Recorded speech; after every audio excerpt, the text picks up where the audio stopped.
Palala na ng palala itong usapan ng mga babaeng idinedeliver. Kung nung una, dinedeliveran lang daw di umano itong si Erwin Tulfo sa mga hotels. Di ba nga, sabi ng ilan sa mga 18 Marines na 3 hanggang 5 yung dinedeliver sa kanya at doon mamimili siya at yung mga hindi niya mapipili ay bibigyan na lang ng tip. Ngayon naman, may bagong revelasyon na naman na maging daw sa House of Representatives ay may nagaganap na deliveran ng mga bembangin na mga babae. Nabubulol na ako. Sige, pakinggan natin to ha. At may mga ano daw ha, may mga hindi lang mga nasa legislative, hindi lang mga senator, mga congressman, may iba din daw na mga dinedeliveran. Hala! Palala ng palala. O sige, eto na. Ito po yung pinakamainit na usapin ngayon na talagang itong pinag-uusapan sa Facebook.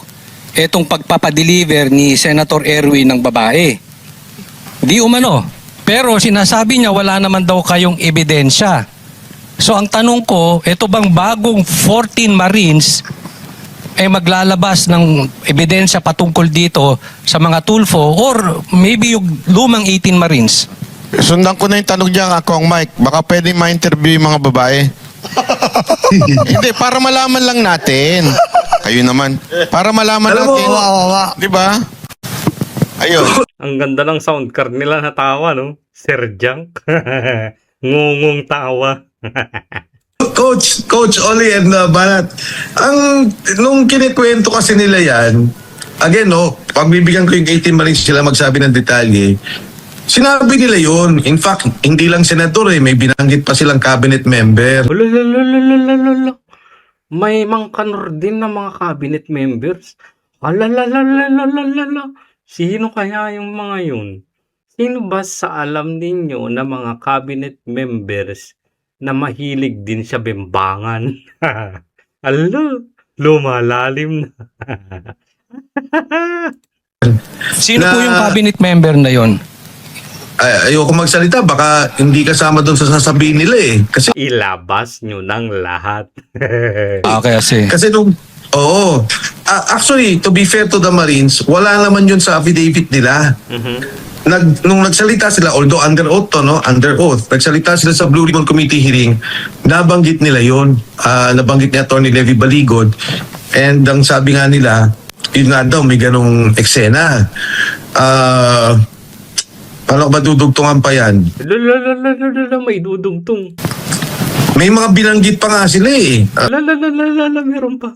Sa mismong kongreso pa, nagulat ako Lalalalala, mismo sa kongreso? Lalalalala, saan kongreso ba to? Well, I'm assuming kapag sinabi nila kasing kongreso, sa House of Representatives. Lalalalala, paano? Sabi ko sa kongreso, sa house, o daw. So, sa House nga. Linawin po natin kung sa house nagdadala ng babae?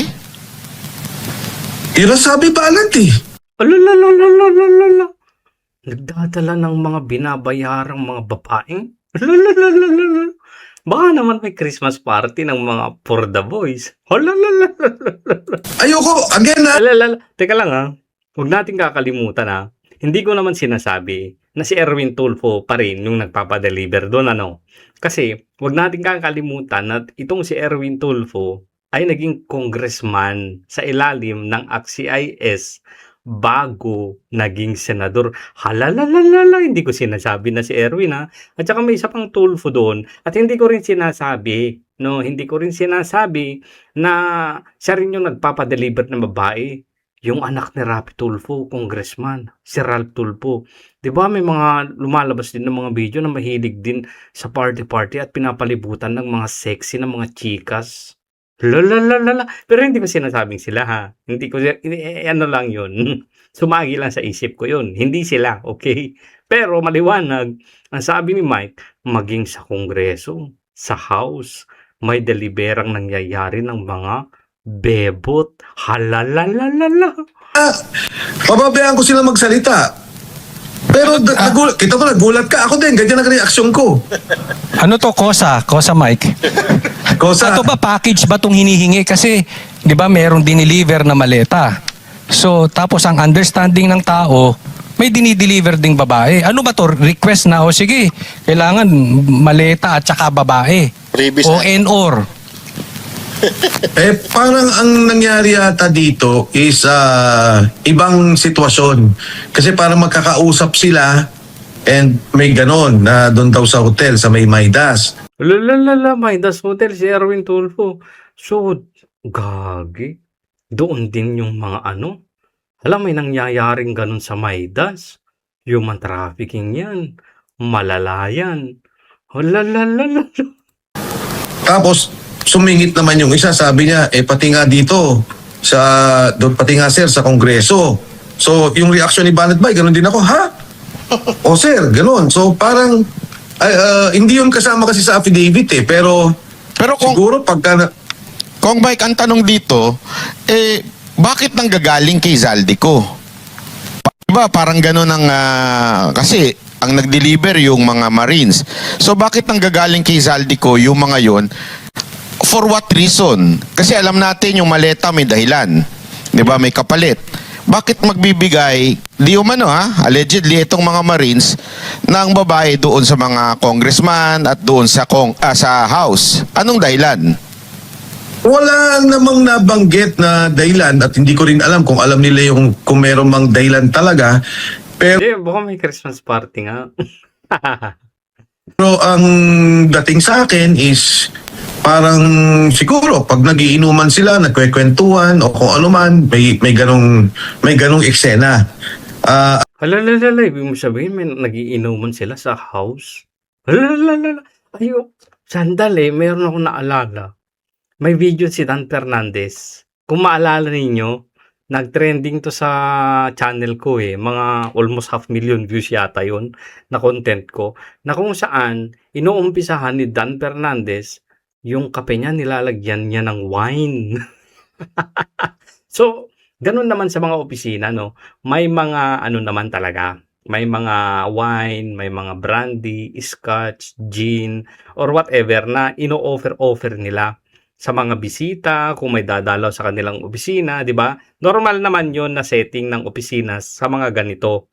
Pero public office to Opisina ng mga congressman Okay lang sana kung opisina ng mga executive, ng mga kumpanya, ganyan, di ba?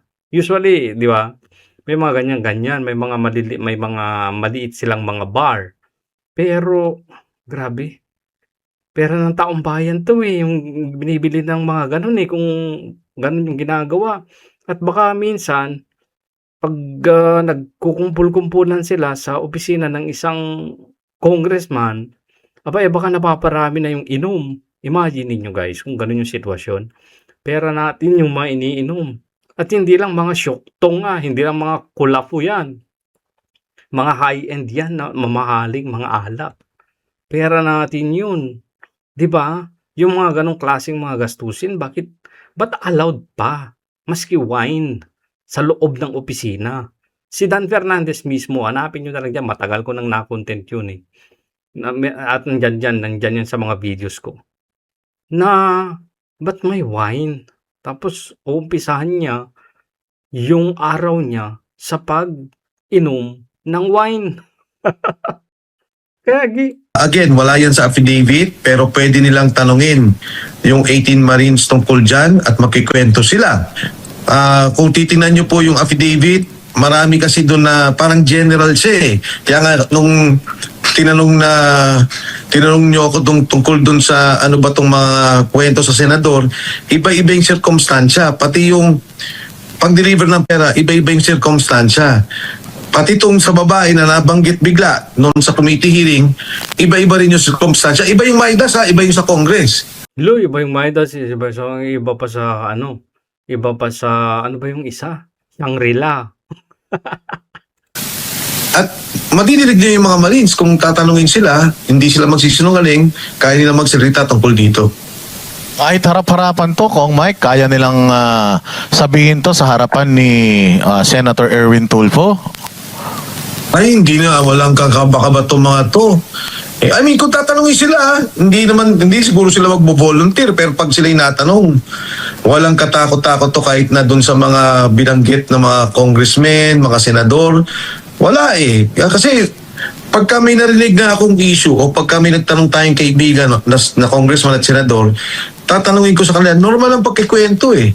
Normal yung mga binabanggit nilang mga salaysay tungkol sa mga sitwasyon na nakita nila. For example, sabi nung nila, yung isang congressman, no? So tinanong ko, ano ba tong congressman na to? Paano nyo nakita? Kasi sir, ganito na nangyari. Nagmi-meeting, ganito kausap, dumating, may dala kami, nakita namin, dala na rin, lumabas. Kasi ang nangyari dito, Anyway, putulin na natin dyan, no? Alam na natin yung mga kwento na yan, no? Doon lang tayo talaga nawindang na grabe pala yung kalakaran ng ano dyan. Kung totoo yung deliveran ng mga bababae na yan. Well, hindi malayong mangyari dahil may datong sila eh. May pera sila eh. Imagine nyo yung isang Viva Max na yung babae na in-interview na ang clue niya ay senator tapos may R sa pangalan at may F sa apelyido, 'di ba? 250 to 300,000 tip pa lang, wala pang nangyayari. Sabagay kahit naman magbayad sila ng 1,000,000, 'di ba? Hindi naman nila pera 'yun. Hindi naman nila pinaghirapan 'yun. Pera naman ng taong bayan 'yun, 'di ba? So, parang balewala lang sa kanila. Grabe oh. Sino kaya 'yun? Sino kaya yung mga congressman at kahit mga cabinet members na nagpapadala pa ng mga babae sa mismong House of Representatives o yung nagpapadala doon sa Midas Hotel, na yung Midas Hotel, wag nating kakalimutan na pagmamay-ari yun ni Saldico. Ay, gagi. Baka naman yun yung business ni Saldico na. Di ba? Di ba? Sige, dalhin mo ako ng ano. Dalhan mo ako ng babae. Minus ano na lang.